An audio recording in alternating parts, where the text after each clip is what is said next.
تویا درختی همیشه سبز بوده از اویله سوزنبرگ ها می باشد. در شرایط طبیعی پهنه تنه این درخت برابر می شود. به 6 متر و درازی قدش به 70 متر می رسد. از روی خویده در شرایط باغداری بلندی درخت تویا تا 11 متر می رسد. نسخه های نو این نمود نیهول نرم است و رنگ سبزی پست را دارد. میوه این درخت جلغوزه های نه آنقدر کلان می باشند. آنها دوره شکل بوده در داخلشان تخمی ها وجود دارند. جلغوزه ها از اول سال می توانند بسبزند. درخت تویا تا 150 سال عمر دیده می تواند و 120 نمودی آن موجود است.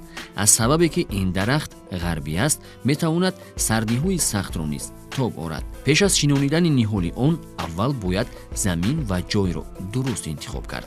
تویا روشنی را دوست می دارد و در چنین شرایط خوبتر می سبزد.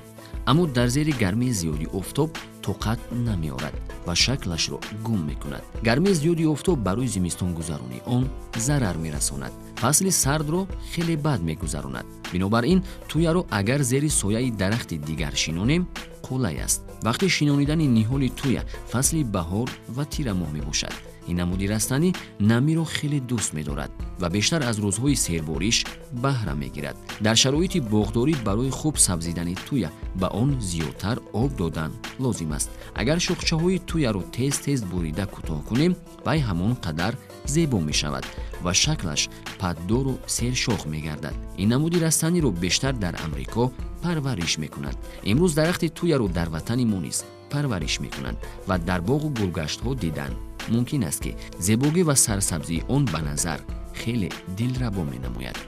بیشتر تویا را در باغ‌های ابو عبدالله رودکی پرچم ملی و در باغ نوروزگاه پایتخت دیدن ممکن است.